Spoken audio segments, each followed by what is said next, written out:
ప్రభు అయిన యేసుక్రీస్తు నామంలో మీకు అందరికీ శుభములు. మరి ఈరోజు ఈ యొక్క జూమ్ కార్యక్రమానికి విచ్చేసిన మిమ్మల్ని అందరినీ ప్రభు నామంలో మిమ్మల్ని అందరినీ ఆహ్వానించుతున్నాను. ఆ ఈ దినం మన మధ్య మరి ఆ, మా మామయ్య గారి కుమారుడు గొల్ల జయరాజ్ మన మధ్య ఉన్నారు. మరి తాను అనేకమైన ప్రాంతాలకు వెళ్ళి అనేక మంది అనేక రకాలైన జాతుల వారికి సువార్త అందించాలనే గొప్ప భారంతో మరి అనేక ప్రదేశాలు ఇండియాలో తిరుగుతున్నారు, విదేశాల్లో కూడా వెళ్తుంటారు. ఇది నాన్న మరి తను చేసే పరిచర్యను ముందుగా మనకి ఆ, కొంత వివరించిన తర్వాత అప్పుడు మరలా మనం ఈ యొక్క ఆ, ఈ దినం యొక్క ధ్యానాంశాన్ని నిత్య జీవనానికి సంబంధించిన దీన్ని మనం ధ్యానం చేద్దాం. దానికి ముందు I will invite Jayaraj to speak something about his ministry.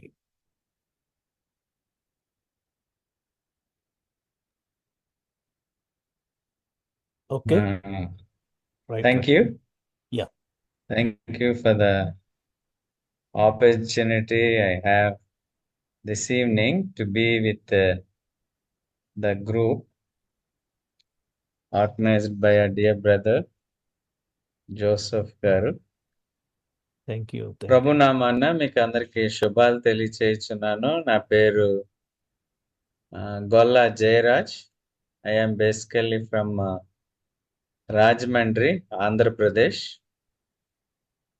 అయితే ప్రియులరా, మరి సహోదరులు నన్ను పరిచయం చేసిన రీతిలో దేవుడు నాకు ఒక మిషనరీ మిషన్ దర్శనాన్ని ఇచ్చారు. Right from my young age, యవన దశ నుంచే ప్రభువు నాకు అటువంటి ఎక్స్పోజర్, అటువంటి అవగాహన ఇస్తూ ఉన్నారు. నా వ్యక్తిగత సాక్ష్యం అయితే 1992లో నేను ఇంటర్మీడియట్ చదువుతూ ఉండగా మా నాన్నగారు నన్ను దెహ్రాదూన్కి ఒక మిషన్ కాన్ఫరెన్స్ పంపించారు. నేను సరదాగా ఆ ప్రాంతాలే చూద్దామని వెళ్ళటం జరిగింది. ఆ టైంలో మరి ఒక నెల రోజులు ఆ కాన్ఫరెన్స్లో it's like A summer Bible school. అందులో ప్రభు నాతో మాట్లాడటం, మేము క్రైస్తవ కుటుంబం అయినా ఆ రకంగా రక్షణలోనికి రావటానికి దేవుడు సహాయం చేశారు. ఆ తర్వాత నేను ఆ రక్షణ పొందిన తర్వాత నేను దేహరాదూన్లోనే ట్రైనింగ్కి వెళ్ళాలని ఆశపడ్డాను. కానీ ప్రభు చిత్తం వేరేగా ఉంది. తల్లిదండ్రులు వృద్ధులై ఉండటం వలన నేను ఇంటి వద్దే ఉండి నా యొక్క డిగ్రీ, పోస్ట్ గ్రాడ్యుయేషన్ పూర్తి చేసుకొని స్థానిక లూథరన్ మరి ఇతర సంఘాల్లో పరిచయం చేస్తూ ఉండగా ఫ్రెండ్స్ మిషనరీ ప్రేయర్ బ్యాండ్ అనేటువంటి సంస్థ ద్వారా, అలాగే నన్ను ఆత్మీయంగా నడిపిస్తున్నటువంటి దైవజనులు పాస్టర్ రూఫస్ గారి ద్వారా నేను మిషన్స్ దర్శనాన్ని పొందడానికి దేవుడు సహాయం చేశారు.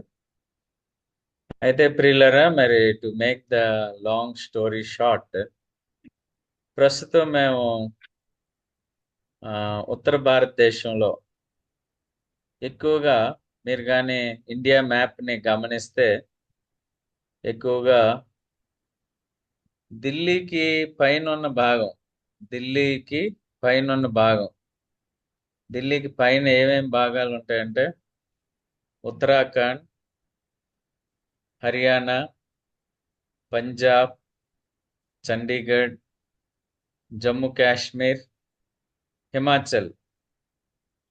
మళ్ళీ చెప్తున్నాను, పైనుంచి జమ్మూ కాశ్మీర్, పంజాబ్, హిమాచల్, హర్యానా, ఉత్తరాఖండ్,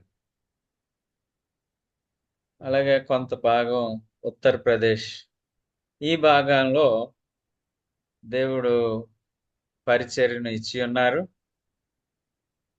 సుమారు మాతో కలిసి సుమారుగా 11 మంది సేవకులు మిషనరీస్ని మేము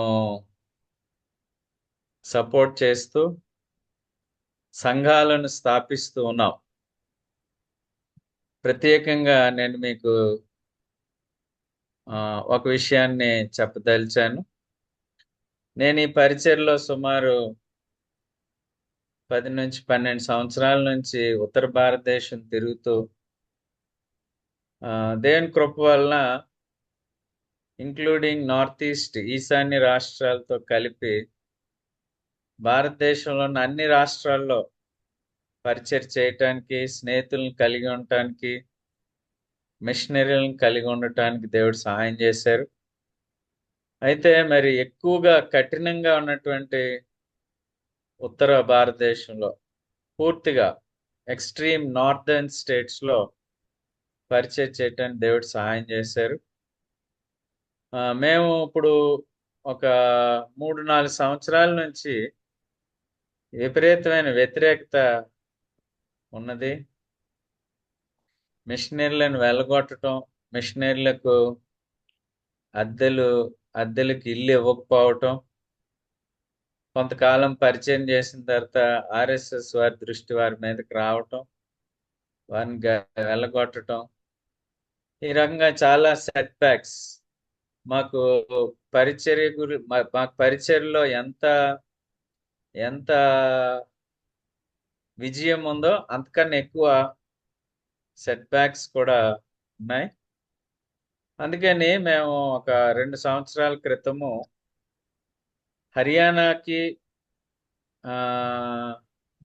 హర్యానాకి, హిమాచల్కి, చండీగఢ్కి కేంద్ర బిందువు అయిన ఒక ప్రాంతం కాల్కా అని. కాల్కా is the last broad gauge railway station towards Himalayas వైపుకి ఆఖరి బ్రాడ్ గేజ్ రైల్వే స్టేషన్ కాల్కా. ఆ ప్రాంతంలో చిన్న బైబిల్ ట్రైనింగ్ స్కూల్ ఒకటి ఏర్పాటు చేయటం జరిగింది. ఆ బైబిల్ ట్రైనింగ్ స్కూల్ యొక్క ఉద్దేశం ఏంటంటే to train the young men from these states. మేము ఏ రాష్ట్రాలనైతే గురిపెట్టుకున్నామో, లక్ష్యాలు కలిగి ఉన్నామో, ఆ రాష్ట్రాల్లోని యవనస్తులను తీసుకుని వచ్చి వారికి తర్ఫీదునిచ్చి 6 నెలలు తర్ఫీదునిచ్చి మరలా వారినే వారి యొక్క ప్రాంతాల్లో, వారి యొక్క గ్రామాల్లో సేవ చేయటానికి పంపించటం. దీని ద్వారా 2 లాభాలు ఉన్నాయి. అంటే ఒకరు దక్షిణ భారతదేశం నుంచి ఉత్తర భారతదేశం వెళ్ళి అక్కడ భాష నేర్చుకొని, అక్కడ గృహాన్ని అద్దెకి తీసుకొని అక్కడ పరిచయం చేయటం కన్నా స్థానికులను ప్రోత్సహిస్తూ, స్థానికులను తర్ఫీదునిస్తూ, స్థానికుల ద్వారా పరిచయం చేయట ఇప్పుడు మిషియాలజీలో ఇది క్రొత్త ఒరవడిగా ఉన్నది. కనుక ప్రస్తుతం మేము 5 బ్యాచెస్ని 5వ బ్యాచ్ నడుస్తూ ఉన్నది. ఈ 5 బ్యాచెస్, ఈ 4 పూర్తయిపోయిన 4 బ్యాచెస్లో నుంచి యవనస్తులు ఆయా గ్రామాలకు వెళ్ళి, వారి సొంత గ్రామాలకు వెళ్ళి, వారి గృహాలలో, వారి యొక్క గ్రామాలలో, వారి బంధువుల మధ్య, వారి స్నేహితుల మధ్య పరిచయం చేస్తూ ఉన్నారు. అలాంటి సుమారు 19 మందిని ఈ 2 సంవత్సరాల్లో తర్ఫీదు చేయటానికి దేవుడు సాయం చేశాడు. ప్రస్తుతం 7 తర్ఫీదు పొందుతున్నారు. నేను నెలకొకసారి ఈ ప్రాంతానికి వచ్చి ఇక్కడ సుమారు ఒక వారం లేక 10 రోజులు ఉండి వారికి బోధించి, అలాగే ఆదివారాలు మేము ఏర్పాటు చేసిన సంఘాల్లో పరిచయం చేసి వెళ్తూ ఉంటాను. చాలా కఠినమైన ప్రాంతాలు, కొంచెం చలి ప్రారంభమయ్యే దశ, చాలా కఠినులైనటువంటి ప్రజలు ఇక్కడ ఉన్నారు. నేను ఒక సాక్ష్యం చెప్పి నా మాటల్ని ముగిస్తాను. ప్రస్తుతం మా దగ్గర ఒక యవనస్తుడు ఉన్నాడు. అతని పేరు గోబింద్. అతడు బటిండా అనేటువంటి పంజాబ్ ప్రాంతం నుంచి వచ్చాడు. ఇతను ఈ గోబింద్ అనేటువంటి యవనస్తుడు ఆ ఒక మాంత్రికుని కుమారుడు, విచ్ డాక్టర్. వాళ్ళ నాన్నగారు విచ్ డాక్టర్. అయితే ఈ గోబింద్ చాలా బలహీనతకు గురై పోయిన సంవత్సరం ఇంకా ఇంకా చనిపోయే పరిస్థితికి వస్తాడు. వాళ్ళ నాన్నగారు మాంత్రికుడు గనుక భూత వైద్యుడు. మాంత్రికుడు అంటే విచ్ డాక్టర్ అంటాం. అంటే క్షుద్ర పూజలు ఇలాంటివన్నీ చేస్తుంటారు. అతడు 50 మందిని, అతని సమకాలీన మంత్రగాళ్ళని 50 మందిని తీసుకొచ్చి వాళ్ళతో కలిపి అతడు పూజ చేస్తాడు.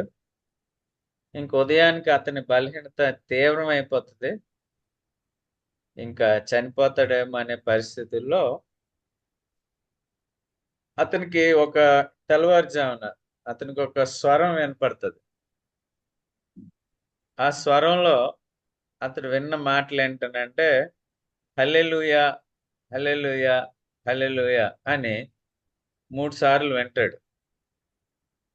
వింటే ఆ స్వరం విన్నటువంటి అతను 3 సార్లు హల్లెలూయా, హల్లెలూయా, హల్లెలూయా అంటాడు. అన్న ఒక గంటకి అతని శరీర ప్రాణాత్మలు కొంచెం తెప్పరిల్తాయి. 2-3 రోజులకి అతడు ప్రాణాపాయ స్థితి నుంచి బయటపడతాడు. అయితే he doesn't have a clue what does hallelujah means. ఈ హల్లెలూయా మాటని ఏంటనేది అతనికి ఏం తెలీదు. అయితే ఒక 3 నెలల తర్వాత అతడు దగ్గర పట్టణానికి వెళ్ళినప్పుడు మైక్లో హల్లెలూయా అనే మాట శబ్దం వింటాడు. విని అక్కడికి వెళ్తే అక్కడ ఒక పాస్టర్ గారు ఉంటారు. అతడు మా నెట్వర్క్లో పనిచేసే పాస్టర్ గారు. అతడు ఆ బిడ్డకి హల్లెలూయా మీనింగ్, యేసుప్రభు వారి సువార్తను అతడు చెప్తాడు. అతడు రక్షణ పొందాడు. ఇప్పుడు అతని యొక్క భారం ఏంటనంటే ట్రైనింగ్ పొంది తన కుటుంబాన్ని, తన గ్రామాన్ని ప్రభు కొరకు గెలవాలని. అలాంటి గోబింద్ లాంటి వారిని మేము పట్టుకొని వారికి తర్ఫీదునిచ్చి వారికి కొంత ఆర్థిక సహాయం కూడా చేస్తూ ప్రభు పరిచర్లో కొనసాగింపు చేయటానికి మా దర్శనం. సో మేము ఎవరిని తీసుకున్నా, ఎక్కడ పని చేసినా ఆ గ్రామంలో సేవకుడు ఉండకూడదు, ఆ గ్రామంలో సంఘం ఉండకూడదు. Those are the 2 primary requisites. అలాంటి ప్రాంతాల్లో పరిచయం చేయడానికి దేవుడు దర్శనం ఇచ్చారు. దేవుడు నడిపిస్తున్నాడు. మాకు కొంత అడ్వర్టైజ్మెంట్ లేకపోయినా, మేము పెద్దగా ప్రజలు గుర్తించినా గుర్తించకపోయినా ఇది ప్రభు చిత్తమని గ్రహిస్తూ మరి ప్రాంతాల్లో పరిచయం చేస్తూ ఉన్నాం. దయచేసి నా గురించి, అలాగే మేము తర్ఫీదునిస్తున్న యవనస్తుల గూర్చి, వారి భవిష్యత్తు పరిచర్ల గురించి ప్రార్థించమని మనవి చేస్తూ, ప్రభు చిత్తం అయితే మరిన్ని విషయాలు తర్వాతి కాలంలో అవకాశాన్ని బట్టి చెప్పగలను. Thank you for the opportunity. Thank you so much Raju. మరలా కలుసుకుందాం అప్పుడప్పుడు దేవుని చిత్తం అయితే. మీ ప్రయాణం కొరకు, మిషనరీ ప్రయాణం కొరకు ఈ నెలలో అక్టోబర్ మొదటి వారంలో ఉన్న మిషనరీ ప్రయాణం కొరకు ఇక్కడ ఉన్నవారు అందరూ ప్రార్థిస్తారు. I'm already in the field. ఇప్పుడు అక్కడ ఉన్నారా? ఉత్తరప్రదేశ్లో? I'm in Himachal. Himachal. Okay okay. నేను ఇంకా అక్టోబర్ ఫస్ట్ వీక్ లో అనుకున్నాను. 28th నుంచి వెళ్తారన్నారు కదా? 29th. Yeah okay then. Right.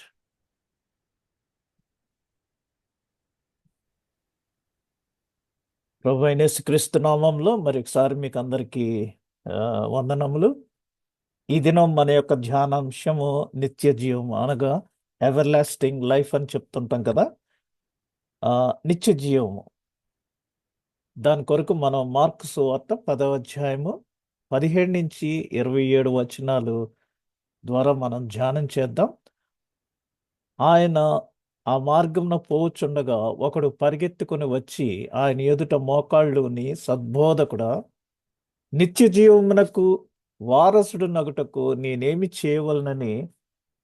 చేయుదునని ఆయనను అడిగాను. యేసు, నన్ను సత్పురుషుడని నీవు ఎలాగూ చెప్పుచున్నావు? దేవుడొక్కడే గాని మరి ఎవడునూ సత్పురుషుడు కాడు. నరహత్య చేయవద్దు, వ్యభిచరించవద్దు, దొంగిలవద్దు, అబద్ధ సాక్ష్యము పలుకవద్దు, మోసపుచ్చవద్దు, నీ తల్లిదండ్రులను సన్మానింపుము అను ఆజ్ఞలు నీకు తెలియను కదా అని అతనితో చెప్పాను. వాయిస్ క్లియర్గా వస్తుంది కదా? ఓకే. అందుకు అతడు, బోధకుడా, బాల్యము నుండి ఇవన్నీ అనుసరించుచునే యుంటినని చెప్పాను. యేసు అతని చూచి అతని ప్రేమించి, నీకు ఒకటి కొదువుగా ఉన్నది. నీవు వెళ్ళి నీకు కలిగినవన్నీ అమ్మి బీదలకిమ్ము, పరలోకమందు నీకు ధనము కలుగును. నీవు వచ్చి నన్ను వెంబడించుమని చెప్పాను. అతడు మిగుల ఆస్తి కలవాడు గనుక ఆ మాటకు ముఖము చిన్నబుచ్చుకొని దుఃఖపడుచు వెళ్ళిపోయాను. అప్పుడు యేసు చుట్టూ చూచి, ఆస్తి కలవారు దేవుని రాజ్యంలో ప్రవేశించుట ఎంతో దుర్లభమని తన శిష్యులతో చెప్పెను. ఆయన మాటలకు శిష్యులు విస్మయం ఉందిరి. అందుకు యేసు తిరిగి వారితో ఇట్లా, నేను పిల్లలారా, తమ ఆస్తి యందు నమ్మికయించువారు దేవుని రాజ్యంలో ప్రవేశించుట ఎంతో దుర్లభము. ధనవంతుడు దేవుని రాజ్యంలో ప్రవేశించుట కంటే ఒంటె సూది బెజ్జములో దూరుట సులభము. అందుకు వారు అత్యధికముగా ఆశ్చర్యపడి, అట్లయితే ఎవడు రక్షణ పొందగలడని ఆయనను అడిగిరి. యేసు వారిని చూచి, ఇది మనుషులకు అసాధ్యమే గాని దేవునికి అసాధ్యము కాదు. దేవునికి సమస్తమును సాధ్యమే అనెను. కాబట్టి ఈ దినము మనము నిత్య జీవం, ఎవరైతే ఆయన యందు విశ్వాసం ఉంచుతారో వారందరూ నిత్య జీవం పొందుకునే అవకాశం దేవుడు మనకి అనుగ్రహించి ఉన్నాడు. యోహాను సువార్త 3వ అధ్యాయం 16వ వచనంలో ఇది మనకి క్లియర్గా ఉంది. అలాగే మరి గొల్లపల్లి నతనియేల్ గారు రాసిన పాటలో మరి దేవుని ప్రేమ ఇదిగో, జనులార భావంబు నన్ను తెలియరే, కేవలం నమ్ముకొనిన పరలోక రాజ్యము మనదగును. కాబట్టి ఎవరైతే ఆయన యందు విశ్వాసం ఉంచుతారో వారందరూ మరి నిత్యజీవం పొందుకునే, అంటే రక్షణ పొందిన వారందరూ నిత్యజీవం పొందుకునే అవకాశాన్ని దేవుడు మనకు అనుగ్రహించి ఉన్నాడు. ఈ నిత్య జీవము లేదా నిత్య జీవితం అని మనం దీన్ని 3 పాయింట్లుగా గమనించి చూస్తే, ఇక్కడ మిక్కిలి ధనవంతుడు, అతను యంగ్స్టర్, అతడు వచ్చి విచారణ చేస్తున్నాడు. నేను నిత్యజీవం పొందాలంటే ఎట్లా చేయాలి, ఏం చెయ్యాలి అని హీఈస్ ఎంక్వైరింగ్. అప్పుడు యేసు ప్రభు అతన్ని చూచి అతనికి ఒక సూచన ఇచ్చారు. యు డూ లైక్ దిస్ అని ఒక ఇన్స్ట్రక్షన్ మరి ప్రభు ఆ యంగ్ రోలర్కి, ధనవంతుడికి చెప్పారు. ఆ తదుపరి మరి అతడు మిక్కిలి ధనవంతుడు కాబట్టి అది ఎలా సాధ్యం అనేసి సాధ్యములపై తన దృష్టిని మరలించి, మరి మిక్కిలి ధనవంతుడు కాబట్టి ఆ ధనాన్ని వదులుకుంటాం అతనికి ఇష్టం కాక మరి తిరిగి వెళ్ళిపోయాడు. కొన్ని టెక్నికల్ ప్రాబ్లమ్స్ వల్ల మరి నేను దీనికి సంబంధించిన పాట కానీ వీడియో క్లిప్ కానీ అటాచ్ చేయలేదు ఇందులో. అయితే చివర్లో మనము అది వేరుగా వీడియో క్లిప్ని చూడవచ్చు, రికార్డ్ అవ్వదు కాకపోతే అది. అంచేత మీరు చివరి వరకు ఉండి ఆ వీడియో క్లిప్ కూడా చూడండి. ఇక్కడ ధనవంతుడు విచారణ చేస్తున్నాడు. ఏమని? Rich man's enquiry. First of all అతను అతని యొక్క ప్రశ్న ఏంటంటే, ఆ ధనవంతుడి యొక్క ప్రశ్న, ఆయన బయలుదేరి మార్గంన పోవుచుండగా ఒకడు పరిగెత్తుకొని వచ్చి ఆయన ఎదుట మోకాళ్ళుని, సద్బోధకుడా, నిత్య జీవమునకు వారసుడు నగుటకు నేనేమి చేయుదునని ఆయనను అడిగాను. అతడు మంచి కాన్సెప్ట్ తోటి వచ్చాడు.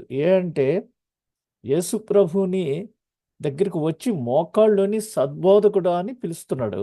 పిలిచి ఆయన ద్వారా నిత్య జీవానికి వెళ్ళే మార్గం ఏంటనేది తెలుసుకుంటానికి రైట్ పర్సన్ దగ్గరికి వచ్చాడు.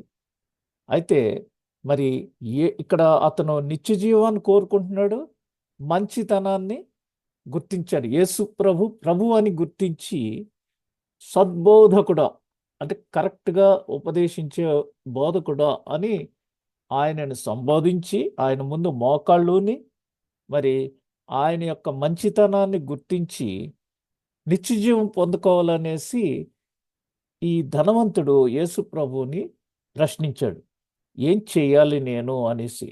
అప్పుడు అతని యొక్క బ్యాక్గ్రౌండ్ ఒకసారి మనం చూస్తే, అతని నేపథ్యం అంటే ప్రతి ఒక్కరికి ఒక్కొక్క బ్యాక్గ్రౌండ్ ఉంటుంది కదా. మరి మన వాళ్ళు స్టార్ట్ చేస్తే మేమిది, మా ఇంటి పేరు ఇది, మా ఊరు అని కొన్ని రకాలైన మన గొప్పలు చెప్పుకుంటూ ఉంటాం. అతని యొక్క బ్యాక్గ్రౌండ్ చూస్తే అతనికి బహు సంపద ఉంది, చక్కటి హోదా ఉంది. అదేవిధంగా మరి ధర్మశాస్త్రానికి కూడా కట్టుబడి ఉన్నట్టుగా మనం చూస్తున్నాము. ఎందుకంటే అతడు చాలా సంపద ఉంది, మంచి హోదా ఉంది, ఆస్తిపాస్తులు అన్నీ బాగున్నాయి. మనకి గ్రామాల్లో మోతుబార్లు అంటారు చూసారా, అలాంటి పరిస్థితి ఉంది. ధర్మశాస్త్రానికి కూడా కట్టుబడి ఉన్నాడు. అందుకని అతను ఏమన్నాడు 20వ వచనంలో, అందుకతడు బోధకుడా, బాల్యము నుండి ఇవి అన్నీ అనుసరించుచునే ఇంటినని చెప్పిన. ఈ దినాన్న మరి ఈ జూమ్ మీటింగ్లో పాల్గొన్న మనం అందరం కూడా we have to check our self. ఎందుకంటే మనము చిన్నప్పటి నుంచి మేము కూడా చర్చ్కి వెళ్తున్నాం, వీఆర్ చర్చ్ గోవర్స్, ఇవన్నీ ఫాలో అవుతున్నాము అని చెప్పొచ్చు. కానీ వాటన్నిటి వలన మనకి నిత్యజీవం లభించదు. మరి ఏం చేస్తే నిత్యజీవం లభిస్తుంది అని మనం కొద్దిగా ముందుకు వెళ్తే, ఆ యవనస్తుడు, యంగ్ రూలర్ లేదా ధనవంతుడు అడిగిన ప్రశ్నకు యేసు ప్రభు అతనికి ఒక సమాధానం ఇచ్చాడు. ఏంటంటే యేసు ప్రభు ఇచ్చిన సూచన ఏంటంటే, ఆయన శిష్యత్వం నాకు పిలిచాడు. He called for discipleship. ఈరోజు సంఘాల్లో మనం చూస్తుంటే ప్రతి ఒక్కరు, నేను ఎవరి గురించి కామెంట్ చేయట్లేదు, బాప్తిస్మాలు ఎక్కువగా ఇస్తున్నారు. ఇచ్చి అది డీల్ చేసిన వాళ్ళు, నా అకౌంట్లో ఇన్ని ఆత్మలు ఉన్నాయి, నేను ఇన్ని బాప్తిస్మాలు అరేంజ్ చేశాను అని చెప్పుకుంటున్నారు. మంచిదే, దేవుని స్తోత్రం. కాకపోతే ప్రభు అయిన యేసుక్రీస్తు మనకిచ్చిన ఆజ్ఞ ఏంటంటే ద గ్రేట్ కమిషన్, మీరు తండ్రి కుమార పరిశుద్ధాత్మలో వారికి బాప్తిస్మం ఇచ్చుచు వారిని నా శిష్యులనుగా తయారు చేయండి అన్నారు. Discipleship is more difficult. ఏంటంటే మరి నమ్మిన వారిని చక్కగా ఆ శిష్యత్వానికి నడిపించవలసిన బాధ్యత అది మరి సంఘ సభ్యులైన మనందరిపైన ఉంటుంది. ఇందాక మరి జయరాజు గారు చెప్పిన విధంగా ఆ యొక్క గోవింద్ అనే ఆ సహోదరుడు ఎప్పుడైతే మరి రక్షణలోనికి వచ్చాడో, అతని యొక్క భారానికి తగినట్టుగా మరి అతనికి అన్నీ వారు బోధించి, ఆ పాస్టర్ గారు ఒక చక్కటి శిష్యత్వాన్ని లోనికి ఆయన నడిపించడాన్ని బట్టి తను తన యొక్క కుటుంబాన్ని, తన యొక్క గ్రామాన్ని అంతటినీ మరి రక్షణలోనికి తీసుకురావాలని ఒక గొప్ప బాధ్యత కలిగి ఉన్నాడు. ఇదంతా దేని వల్ల కలిగిందంటే ఆ శిష్యత్వం వల్ల. కాబట్టి ఈ రోజుల్లో మనము అన్య దేశంలో ఉన్న మనము శిష్యత్వంకు ఎక్కువగా పాటుపడాలి. ఎందుకంటే అది ఎట్లా చెప్పొచ్చు అంటే, మనకి బాప్తిస్మ తీసుకుంటారు, రక్షణలోనికి వచ్చారని ఆ తర్వాత సంఘానికి రాకపోతే సంఘ కార్యక్రమాలు వారికి తెలియదు. ఇప్పుడు మీరు సపోజ్ ఏదో హార్ట్ ప్రాబ్లం ఉందని ఓపెన్ హార్ట్ సర్జరీ జరిగింది, మంచిది, సేవ్ అయిపోయాం. అయితే పీరియాడికల్గా మనం చెకప్ చేసుకుంటూ ఉండాలి, దానికి సంబంధించిన డైట్ ఫాలో చేయాలి, దానికి సంబంధించిన మందులు కూడా తీసుకుంటూ ఉండాలి. అందుచేత మరి సంఘ కార్యక్రమంలోనికి వీరిని నడిపించి అందులో పార్టిసిపేట్ చేసేటట్టు రెగ్యులర్గా సంఘంలో జరిగే కార్యక్రమాలన్నిటిలో వారు పాలు పంపులు పంచుకునేటట్టు చూచినప్పుడు, ఆ విధంగా మనం వారిని నడిపించినప్పుడు ఆ శిష్యత్వంలోనికి మనం నడిపించిన వారం అవుతాం. కాబట్టి ఇది మన అందరి యొక్క బాధ్యత. ఎంతమంది మనము ఈ శిష్యత్వంలో మరి దానికి కావాల్సిన విధంగా పని చేస్తున్నాము. కొంతమంది బస్సుకి రాలేక చర్చికి రావటం మానేస్తారు. అటువంటి వాళ్ళకి మనం డబ్బులు ఇచ్చి వాళ్ళకి, అంటే ఆ బస్ టికెట్ పెట్టుకుని తీసుకుని వస్తే వస్తారు. కొంతమందిని రిపీటెడ్గా ఇన్వైట్ చేస్తాను కానీ రారు. నన్ను ఎవరు పిలవలేదు, నాకు తెలీదు సర్వీస్ ఎన్నింటిగా అంటారు. ఈ విధమైన బాధ్యత మనం తీసుకోవాలి. లేదా ఒక ఫోన్ కాల్ చేసి వాళ్ళని ఎంకరేజ్ చేసి మనం తీసుకెళ్ళాలి. లేదా మన కార్లో ఫ్రీగా ఉంటే వారిని పికప్ చేసుకుని తీసుకెళ్ళాలి, మరలా డ్రాప్ చేయొచ్చు. ఒకవేళ వారికి మరి భోజనానికి ఇబ్బందిగా ఉంటే వారిని మనం భోజనానికి కూడా తీసుకుని వెళ్ళొచ్చు. ఈ విధమైన క్రీస్తు యొక్క ప్రేమను వారికి చూపించటం ద్వారా మనము వారిని చక్కటి శిష్యత్వంలోనికి నడిపిస్తాము. అందుకని ఇక్కడ యేసు ప్రభు ఏమన్నాడంటే, యేసు అతన్ని చూచి అతన్ని ప్రేమించి, నీకు ఒకటి కొదువుగా ఉంది, నీవు వెళ్ళి నీకు కలిగినవన్నీయు అమ్మి బీదలకిమ్ము, పరలోకమందు నీకు ధనము కలుగును, నీవు వచ్చి నన్ను వెంబడించుమని చెప్పెను. ఈ రోజుల్లో మనం అందరం చూస్తే మనం పని చేసినంత కాలం మన రిటైర్మెంట్ అయ్యాక మనం ఏ విధంగా జీవించాలి, లేదా మనకు ఒక హౌస్ ఉందా లేదా, మన పిల్లలకి చదువుకుంటానికి కావాల్సిన అసెట్స్ అన్నీ ఉన్నాయా లేదా, ఇవన్నీ మనము ఆలోచిస్తూ ఉంటాం. మంచిది. కానీ ప్రభు ఏం చెప్తున్నాడంటే, ఈ లోకంలో ఉన్న ధనానికి మరి అది చెదలు పట్టి ఇదైపోవచ్చు. అయితే మీరు పరలోకమందు మీ ధనము మరి కూర్చుకుంటే అక్కడ చిమ్మెటి అయినను మరి ఈ చెదలు కానీ ఏముండవు అని చెప్తున్నారు. అంటే దాని యొక్క అర్థం ఏంటంటే, డూ సంథింగ్ గుడ్, నిన్ను వలె నీ పొరుగువారిని ప్రేమించమన్నారు. ఇతరులకు మీ యొక్క ప్రేమను చూపించండి. అప్పుడు పరలోక రాజ్యంలో మనకి మరి ధనము ఉంటుంది అని. అక్కడ ధనము మనము మరి పరలోక రాజ్యంలో ధనము ఉంచుకుంటానికి మనం ప్రయత్నం చేయాలి. కానీ ప్రస్తుతం ఇక్కడ భూలోకంలో మరి మనం జీవించినంత కాలం ఎంతసేపు డబ్బులు డబ్బులు డబ్బులు డబ్బులు అని ప్రతి ఒక్కరు డబ్బు కోసం దాసులైపోతున్నారు. డబ్బును ప్రేమించటం అంటే సాతాను మీ దగ్గర ఉన్నట్లు లెక్క. ఎవరిని చూడండి, సంఘాలు నాశనం అయిపోతున్నాయి, సంఘాలు బ్యాంక్రప్ట్ అయిపోతున్నాయి, సంఘాధికారులు ధనాపేక్షతో మరి సైడ్ ట్రాక్ వెళ్ళిపోతున్నారు. ఇలాంటి పరిస్థితుల్లో మనము మరి చక్కటి పాట కూడా ఉంది, ధరణిలోని ధనములెల్లా ధరణి పాలైపోను. ఈ లోకంలో ఉన్న డబ్బులు ఇక్కడ అయిపోతాయి ఒక్కసారి.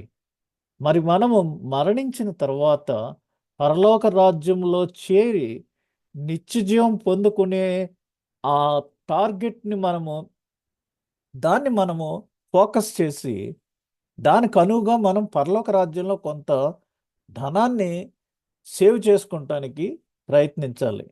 మరి మన దేశానికి తోమ ముందుగా రాకమునుపు ఆఫ్ఘనిస్తాన్ ప్రాంతానికి వెళ్ళి అక్కడ ఒక అతను తీసుకుని వెళ్ళాడు.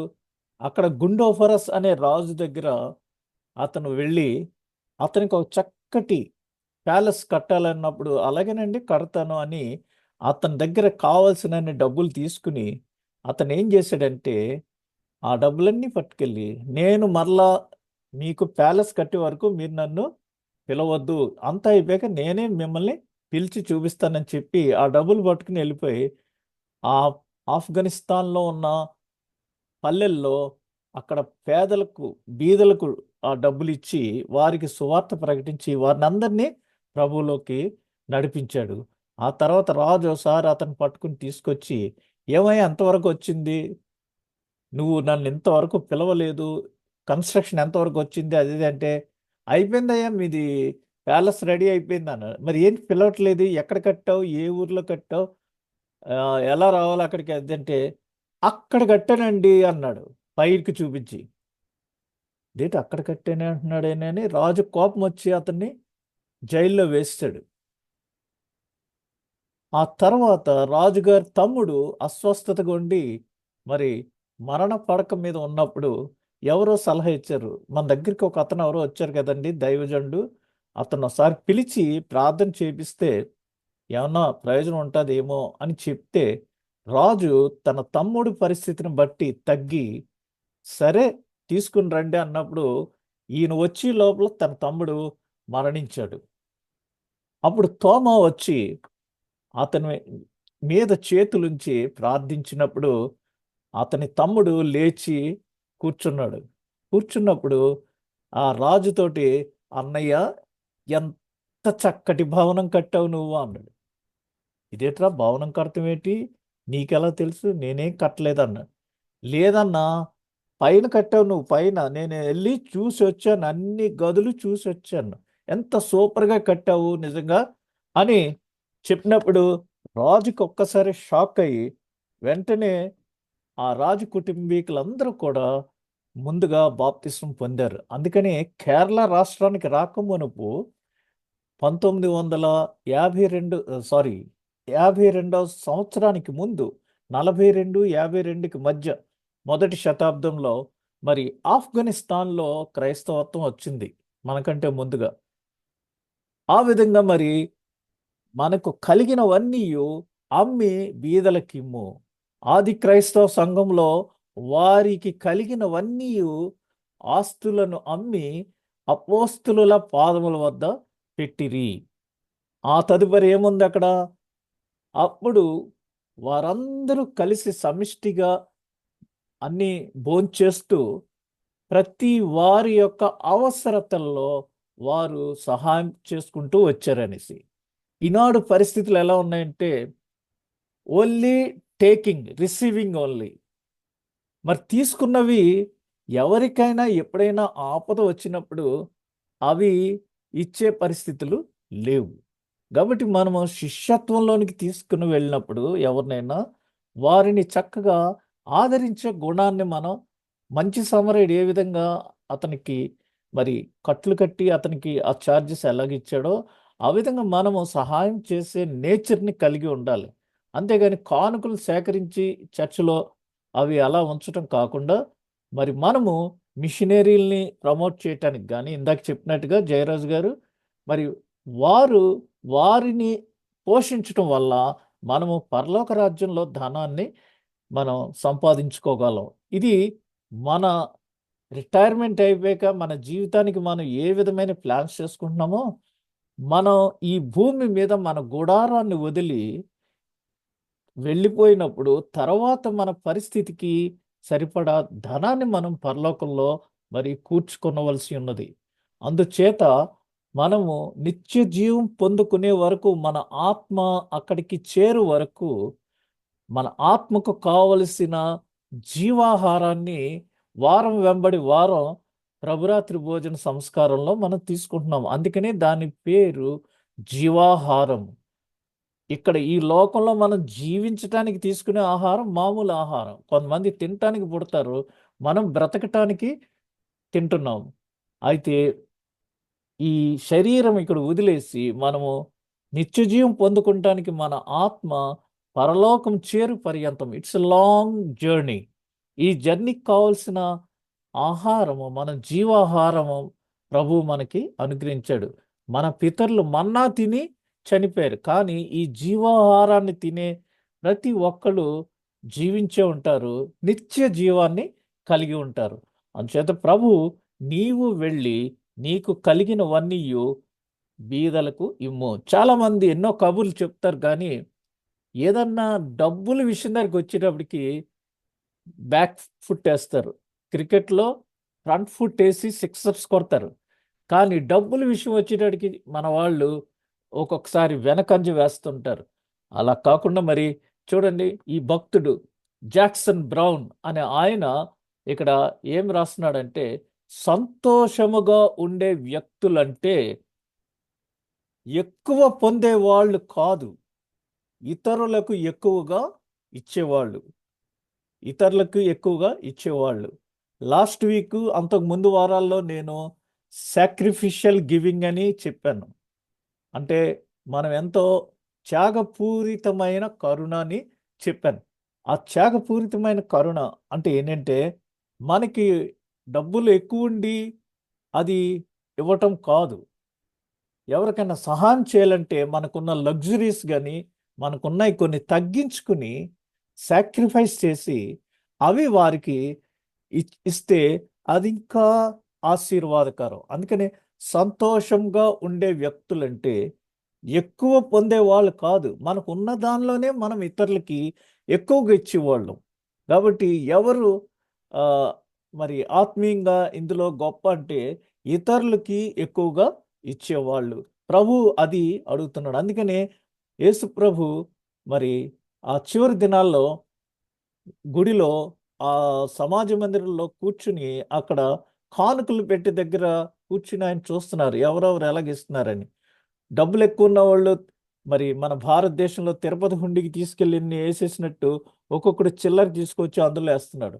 అయితే ఒక పేద విధవరాలు 2 కాసులు తన దగ్గర ఉన్న 2 కాసులు కూడా మరి ఆ పెట్టెలో కానుకల పెట్టెలో వేసినట్టుగా ప్రభు చూచి, మీ అందరికంటే ఈమె గొప్పది, ఇతరులకు ఎక్కువగా ఇచ్చేవాళ్ళు వాళ్ళు ఎక్కువ సంతోషంగా ఉంటారు అనేసి మరి భక్తుడు చక్కటి కొటేషన్ రాసి ఉన్నారు.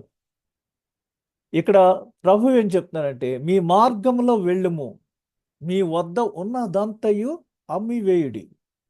అలా నేను ఇప్పుడు మీకున్న ఆస్తులు అమ్మేయమని నేనేమి హెచ్చరించట్లేదు. పేదలకు ఇవ్వుము, do something for the poor. ఈ రోజున విజయవాడ ప్రాంతంలో మరి మహాసే ఈ వరదలన్నీ వస్తే చాలామంది మరి అనేక మంది అక్కడికి వెళ్ళి వారికి సహాయ కార్యక్రమాలు అందించారు స్వచ్ఛంద సంస్థలు. ఇక్కడ అవన్నీ చేసి నా దగ్గరకు రమ్ము, నా సిలువ తీసుకొనుము, నన్ను వెంబడించుము. ఎవరైనా నన్ను వెంబడించాలంటే తన సిలువను ఎత్తుకుని నన్ను వెంబడించాలనేసి ప్రభువు సూచిస్తున్నారు. కాబట్టి ఇక్కడ ఈ అనుబంధానికి ఒక సవాలు. ఎందుకంటే ఎప్పుడైతే ప్రభు నీకు ఒకటి కొదువుగా ఉంది, నీ దగ్గర ఉన్నాయన్నీ అమ్మి పేదలకి ఇచ్చేసేయి, నా దగ్గరికి రా అన్నప్పుడు ఆస్తిని విడిచిపెడటానికి మనకి ప్రాణం ఒప్పదు. మన ప్రాణం అంతా, మన ఫోకస్ అంతా ఆ ఆస్తి మీదే ఉంటుంది. నీ ధనం ఎక్కడ ఉండునో నీ మనసు కూడా అక్కడే ఉంటుంది. ఒక్కొక్కసారి ఆదివారం చర్చికి టైం అయిపోతుంది అనేసి కొంతమంది పాస్టర్ గారు లేటుగా వస్తే నేను తలుపేసేస్తాను అది ఇది అని చెప్పినప్పుడు మరి చాలామంది స్త్రీలు హడావిడిగా కప్పుకుని ఆ బీరువా ఓపెన్ చేసి నగలు పెట్టుకుని అది లాక్ చేయకుండా వెళ్ళిపోయి చర్చిలో కూర్చుని, అయ్యో నేను బీరువా తాళం వేయలేదు, నా ధనం ఏమైపోయినాయో, నా నగలు ఏమైపోయినాయి అని ఆమె ప్రసంగం మీద కాన్సన్ట్రేషన్ కాకుండా నేను బీరువా తలుపి తాళం వేసి రాలేదే అని ఆలోచిస్తూ ఉంటారు. కాబట్టి మన మనస్సు ఎంతసేపు మనకున్న ఆ సంపద మీదే కాన్సన్ట్రేట్ అయి ఉంటుంది. కాబట్టి ఎప్పుడైతే ప్రభు నీకున్నవన్నీ అమ్మి పేదలకు ఇమ్మన్నాడో, ఆ ధనాన్ని మీదున్న ఆ యొక్క అనుబంధం అది విడిచిపెట్టలేక, సంపద ఒక పెద్ద ఆటంకం, విడిచిపెట్టడం అంతకంటే కష్టం. ఎందుకంటే ఎలా ఫీల్ అవుతామంటే మనకి ఎప్పుడైతే సంపద ఉందో అప్పుడు మనం చాలా రిచ్, అంటే బిగ్ పర్సన్స్. మనకి సంపద లేనప్పుడు మనల్ని ఎవరో సమాజంలో లెక్క చేయరు అని మన యొక్క కాన్సెప్ట్. అందుకనే అప్పుడు యేసు చుట్టూ చూచి, ఆస్తి గలవారు దేవుని రాజ్యంలో ప్రవేశించుట ఎంతో దుర్లభమని తన శిష్యులతో చెప్పాను. ఆయన మాటలకు శిష్యులు విస్మయమొందిరి. అందుకు యేసు తిరిగి వారితో ఇట్లా, నేను పిల్లలారా, తమ ఆస్తి యందు నమ్మకముంచువారు దేవుని రాజ్యంలో ప్రవేశించుట ఎంతో దుర్లభం. మనకు ఒక చక్కటి సామెత ఉంది. Money makes many things but not all things. రక్షణను మనము కొనలేము. నిత్య జీవాన్ని మనము నీ దగ్గర ఎన్ని బిలియన్స్ ట్రిలియన్స్ ఉన్నా కొనలేము. అది కేవలము దేవుని యందు విశ్వాసం ఉంచుట ద్వారానే మనము పొందగలం. కాబట్టి మనకున్న ఆ యొక్క ధనాన్ని బట్టి మనము ఒకవేళ ఐ కెన్ డూ ఎవ్రీథింగ్ అనే మనకి ధోరణ ఉంటే అది సరి అయినది కాదు. మనం పరలోక రాజ్యంలో ప్రవేశించుట దుర్లభం. అందుకని ప్రభు ఇంకొక మాట చెప్పాడు ఏంటంటే, మరి ఏది సాధ్యమో ఏది అసాధ్యమో అని చెప్చు ఇక్కడ ఆ, పరలోక రాజ్యంలోకి మరి ప్రవేశించటం ధనవంతుడు కష్టము. అయితే సూది బెజ్జంలోనికి ఒంటె దూరుట సులభం అని చెప్పారు. సూది బెజ్జంలోనికి ఒంటె దూరటం సులభం అని చెప్తున్నారు. అంటే ఇది డైరెక్ట్గా మీరేంటి సూది అసలు దారం పెడతమే మనకు కనిపించదు, అందులోకి ఒంటె దూరుతుందని చెప్తున్నారు ఏంటి అని అనుకోవచ్చు. అక్కడ తెలియచెప్పిన విషయం ఏంటంటే ఆ, ఇదివరకు రోజుల్లో పాత నిబంధన కాలంలో ప్రతి ఊరికి అనేకమైన బౌండరీస్ ఉండి మనం చూస్తే యెరూషలేముకి మరి ఎన్నో గేట్లు ఉన్నాయి. సిరియాకి కొన్ని గేట్లు ఉన్నాయి. దమస్కు పట్టణానికి వెళ్ళే దారిలో అది రాత్రిపూట అయ్యేటప్పటికి ఆ ఎంట్రీ క్లోజ్ చేస్తారు. మనకి ఇక్కడ కూడా కువైట్లో ఈ హోటల్ దగ్గర ఒక ఎంట్రీ గేట్ ఉంటుంది. మీరు చూసే ఉంటారు. ఇది సిటీలో షర్క్ షర్క్ కాదు, ఈ మాలియా సెంటర్ దగ్గర మరి అక్కడ కూడా ఒక పాత గేటు, ఇదివరకు ఇరాక్ నుంచి ఎంటర్ అయ్యే గేటు ఒకటి మనం అక్కడ చూడొచ్చు.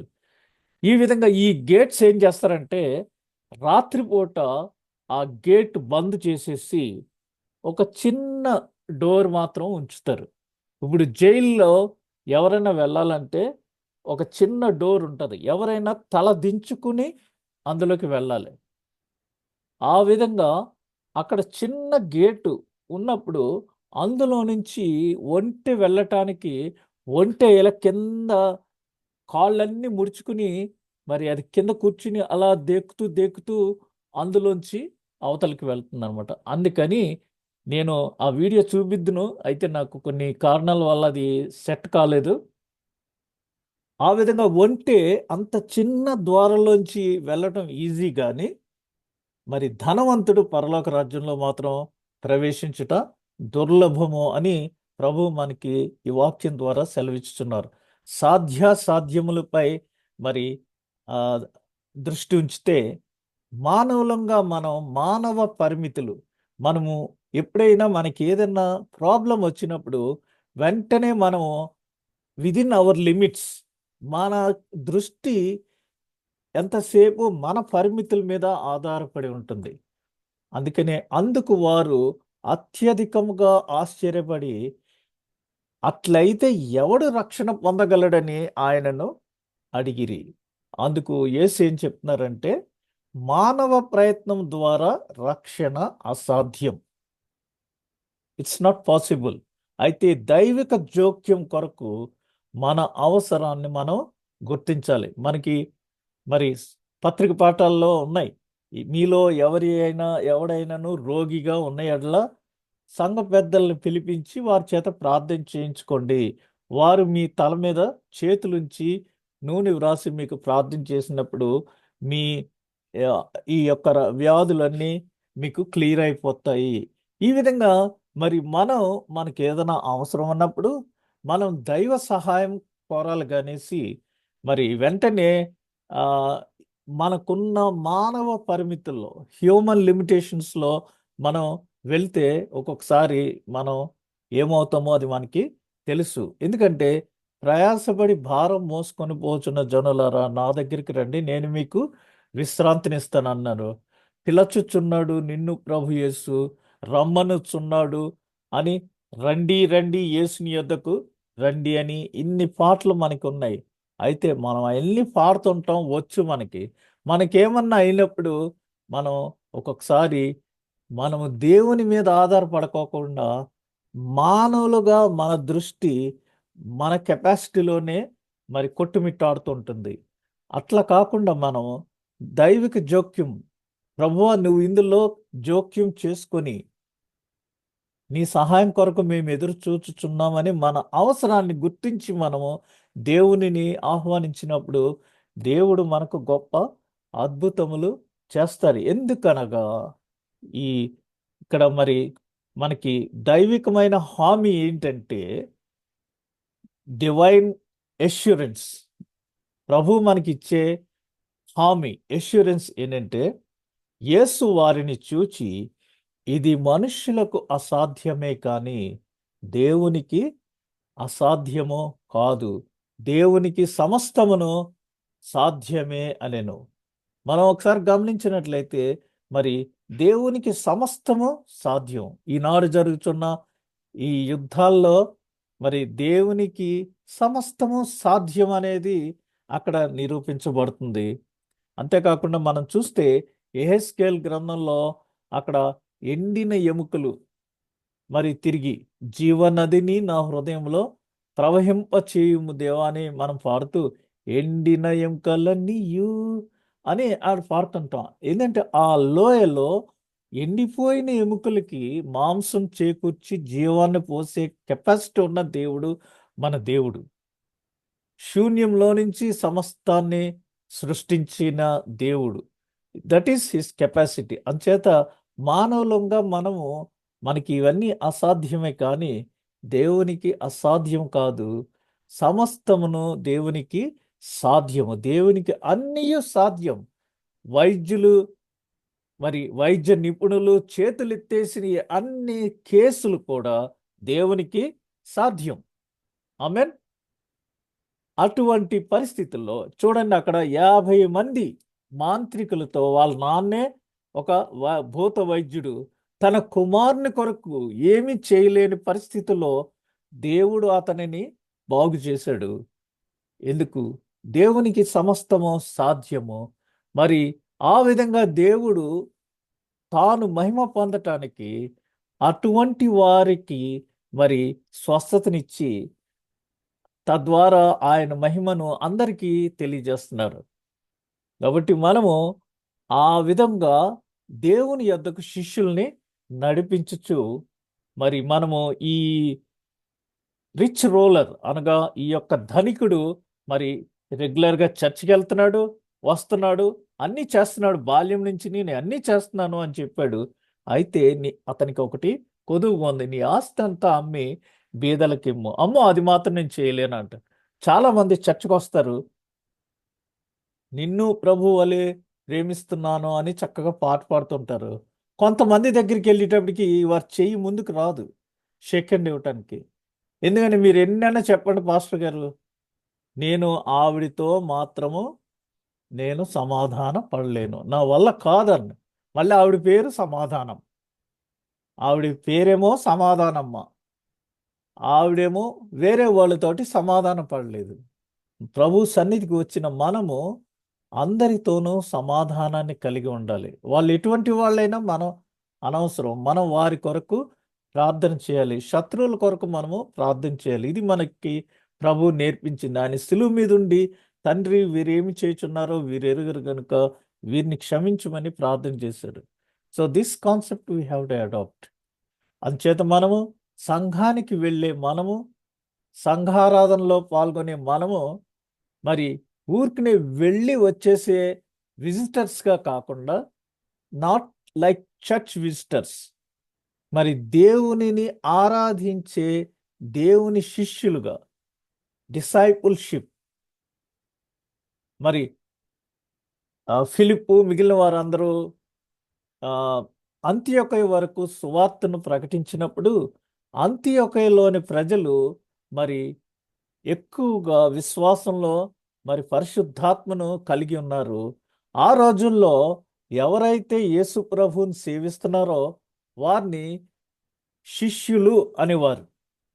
ఎవరైతే మరి దేవుణ్ణి అంగీకరించి ఆయనకు ఆరాధన చేస్తూ ఇవన్నీ చేస్తున్నారో వాళ్ళని యేసు ప్రభు శిష్యులు అనేవారు మొదటి శతాబ్దంలో. ఎప్పుడైతే ఈ అంత్యొకయ సంఘంలో వారు విశ్వాసం కలిగి పరిశుద్ధాత్మను కలిగి ఉన్నారో వారు మొట్టమొదటిగా క్రైస్తవులు అనబడిరి. కాబట్టి ఆ విధంగా మనము గుడికి వెళ్ళే విజిటర్స్గా కాకుండా దేవునిని ఆరాధించే మరి దేవుని శిష్యులముగా లేదా శిష్యత్వాన్ని కలిగి ఉన్న వారంగా మనము ఉండవలను. మనము యాత్రికులులా కాకుండా తీర్థయాత్రికులుగా. Don't like be fans, be followers. ప్రభు ఏం చెప్పాడు? నన్ను వెంబడించుము, నీ ఆస్తి అంతా అమ్మి బీదలకిచ్చి వచ్చి నన్ను వెంబడించుము, నా సిలువనెత్తుకొని నన్ను వెంబడించుము, ఫాలో మీ అన్నారు. కాబట్టి మనము జీసస్ ఫాలోవర్స్గా ఉండాలి కానీ యేసుక్రీస్తుకు ఫ్యాన్స్గా ఉండకూడదు. ఎందుకని ఈ రోజుల్లో దేవునికి మానవునికి మధ్యన అనేక మంది ఫ్యాన్స్ ఎక్కువైపోయారు. దేవుణ్ణి మర్చిపోతున్నారు, ఫ్యాన్స్ని గుర్తుపెట్టుకుంటున్నారు. అప్పుడు అది దేవునికి మహిమకరము కాదు. కనుక మనము దేవునిని మరి ఫాలో చేసే ఫాలోవర్స్గా, శిష్యులనుగా, శిష్యత్వం కలిగిన వారుగా మనము ఉండాలని ఈ సాయంత్రం సమయంలో నేను మిమ్మల్ని అందరినీ హెచ్చరించుచున్నాను. ఆ విధంగా ఉండటానికి మా దేవుడు తన కృపను మనకు అనుగ్రహించును గాక. ఆమెన్.